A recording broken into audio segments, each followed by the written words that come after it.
that slide itself, very, very difficult to look at it and really comprehend what it's telling you. It's very easy to say that none of you sitting in those chairs do not have any legal documents to prove you own your house. No one in the whole of Australia has any documents to prove they own their properties. That is what it is saying. And unfortunately, that is the reality. None of us, myself included. The intriguing thing that worries me equally as much as that is the very people that we have elected at elections. They are the ones who have done that to you. Stop voting for them. Why do you call a cursor a cursor? Because you can never find the bloody thing. This is Rod's constitution. Mine's a lot more dilapidated than his. But there is nothing in that. So there is, the way this document works, it actually is a restriction on all levels of government, whether they're Commonwealth or state parliaments. It is a document of restriction. So if the power is not in the Constitution, it is denied of the government, is another way of putting it. There's nothing in that that allows a corporation to have any power or jurisdiction over Crown land. You own your property and hold your property to the exclusion of all others, because your contract when you purchase your land is a contract directly between yourself and the Crown. So you hold your property with exactly the same rights and privileges that the sovereign of the day held it. The only difference is we have reservations that are kept for the Crown, but it doesn't benefit the Crown, it benefits the government, and the government is supposed to use those funds to provide services for you. Also, there is nothing in that constitution that allows the state governments to sell statutory departments. So your Victorian government sold the Titles Office Victoria for $2.86 billion. So the entity now that carries out those functions is a corporation. Aware Super is part of that entity. So it's a superannuation firm that is from New South Wales. And they control the superannuation, 150 billion of it, for over 1 million of their members. First, State Super acquired State Plus for 1.1 billion and promptly lost 400 million of that. These are the companies now that are operating what should be your Victorian Titles Office. Okay, Barry O'Farrell, back in, or just before 2012, copied a Canadian piece of legislation, passed it through both houses in New South Wales, then took it to an entity called COAG.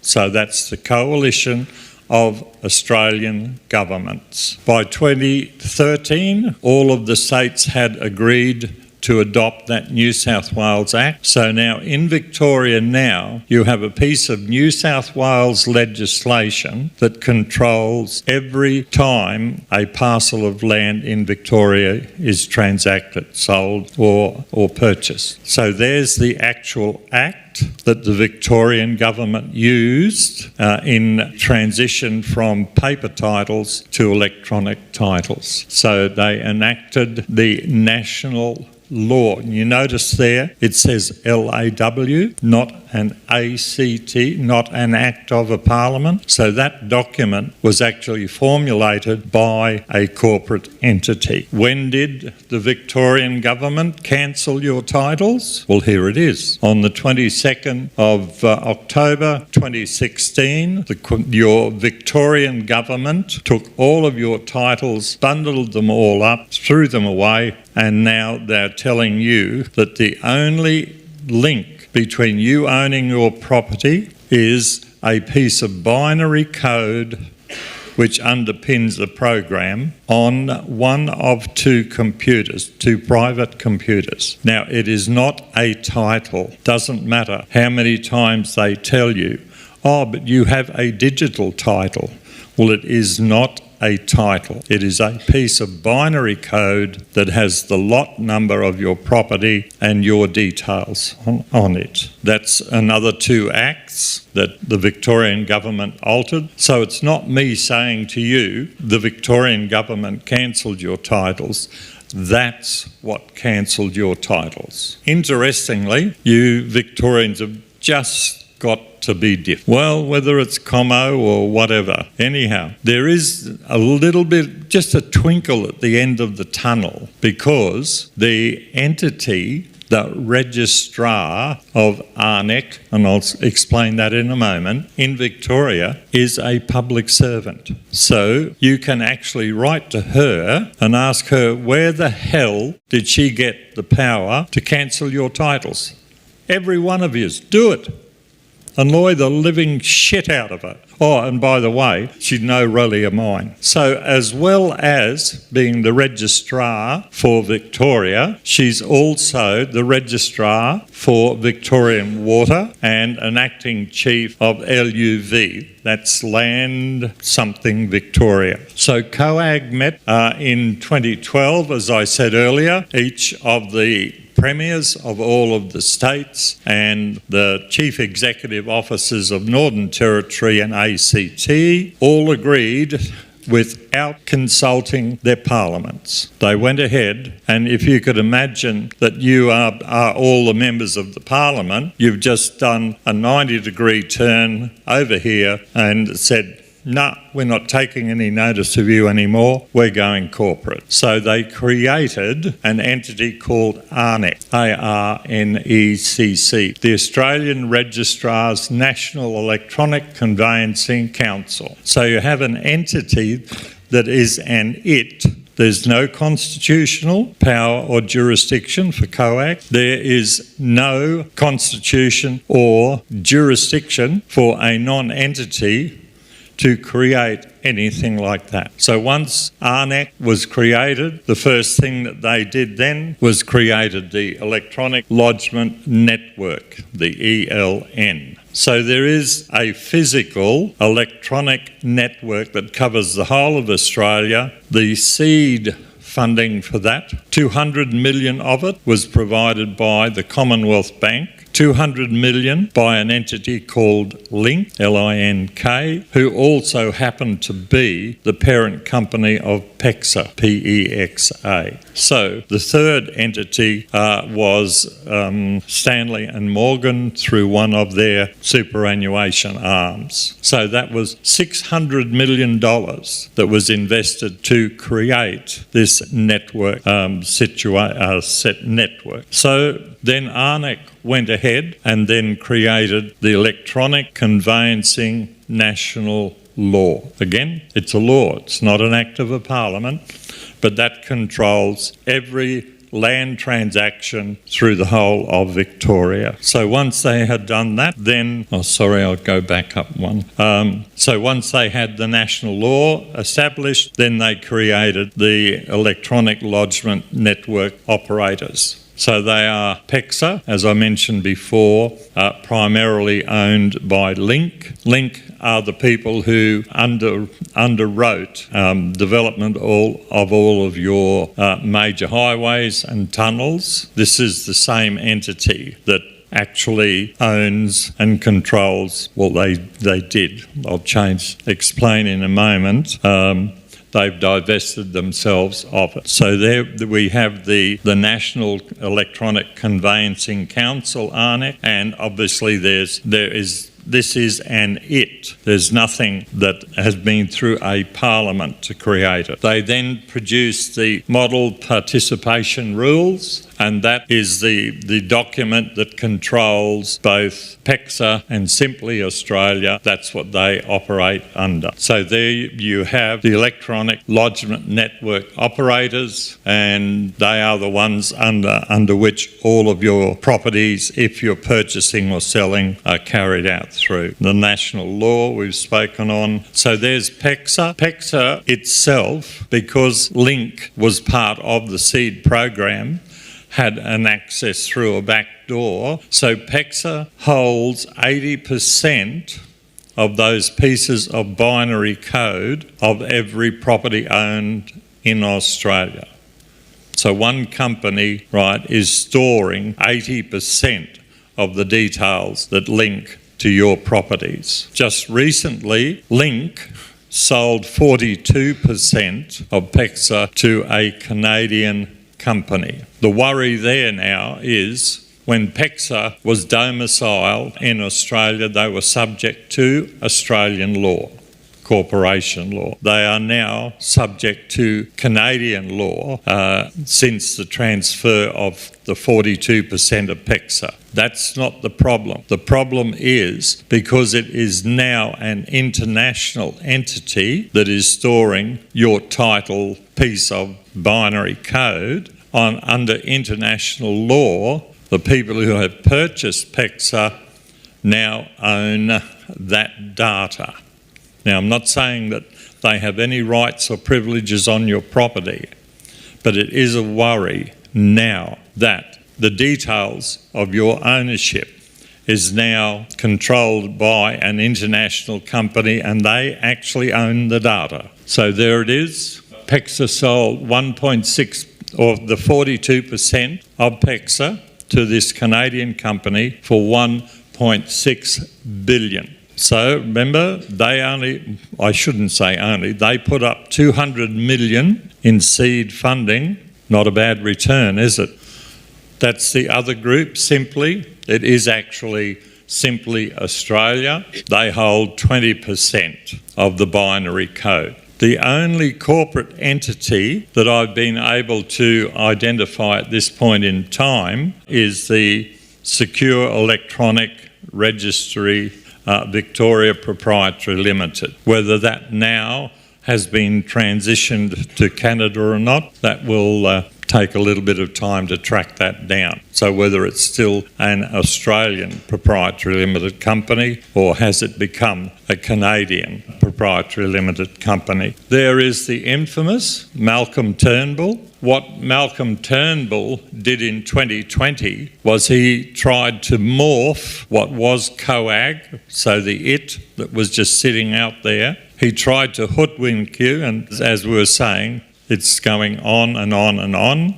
Nikki was telling you earlier on. So he tried to infer that the entity was now the National Cabinet. Well, that lasted about 25 nanoseconds in the High Court, and the High Court said, it is not a statutory body, so therefore you cannot embargo the minutes of the National Cabinet. So the other interesting thing is you cannot place an FOI on a corporate entity. So he succeeded in locking it away anyhow. When COAG was morphed into the National Cabinet, these are committees that COAG had created. So rather than our governments through the parliaments administering these entities, they are all being administered through what is now the National Cabinet, but they are not part of the government. So you read them, agriculture, the Attorney Generals get together outside of the parliamentary process and they're making the decisions on legal issues, community services, council on federal financial relationships, date and data, disability reform. I think that needs some disability reform when you look at the problems with the NDIS, education, emergency management, energy and climate change. So there's 19 of them. Environment, health, housing and homeless, infrastructure and transport, joint council on closing the gap. Anyone worked out where the gap is? I know we've got one in Queensland, it's called Cunningham's Gap. Skills and workforce, trade and investment, veteran affairs, water and Murray-Darling Basin. They're all being controlled now by committees outside of the parliamentary process. And the last one, women and women's society safety. Well, it took me a while, but I did eventually wake up that us blokes we don't even have a committee. So this is part of LUV, some of the regulations that have been made, not by the Governor-General, this is made up by the National Cabinet. And the reason I left this one up was just to show you, we strongly recommend you use a professional for land transactions. So in other words, the regulations that they have made for themselves to work through are so complex, you're going to have to go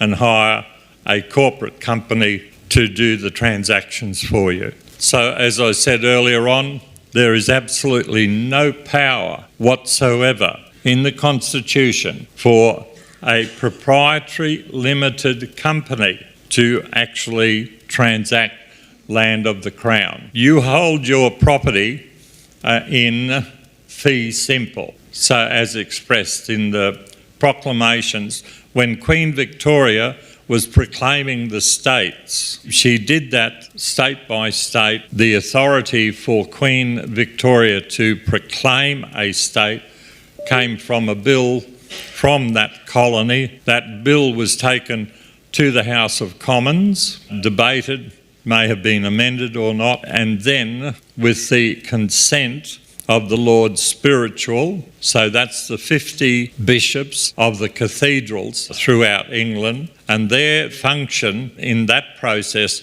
was to ensure that the rights and privileges of the Church of England were all kept. So the Lord's Spiritual, through the Lord's Spiritual and the Lord's Temporal. The Lord's Temporal are 50 land barons. So they are there to look after the rights and privileges of the English people throughout Great Britain. Queen Victoria would proclaim Victoria into existence. Oh, sorry, that's the actual prayer from the petition that Rod was speaking about earlier, and I think Nikki mentioned it as well. What we're asking there is for the Governor-General's position to be declared vacant, the position of all state governors to be declared vacant, that all of the judges appointed under Part 3 of the Constitution, that's the section that covers courts, their positions declared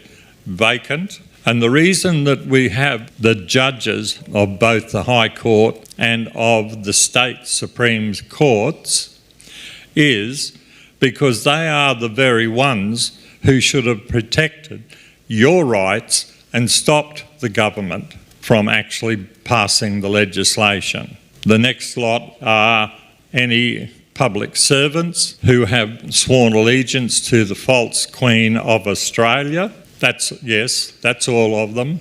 And also anyone from the House of Reps or the Senate. So it effectively removes everything. All state governments, the federal government, and all the judges in the courts. Now this is going to take a period of time for that to occur. When you're actually filling out the forms or signing it, obviously your full name, you sign the middle section, and your address has to be the address that is registered on the electoral roll. And the reason for that is the House of Commons will actually contact a certain number of people to affirm that yes, they are on the roll and yes, they have signed the actual petition. On both Rod's Gap webpage and on a webpage that I have under the silent majority, both a covering letter and a copy of the petition and the signature section on that website. Silent majority, but it is simply .au.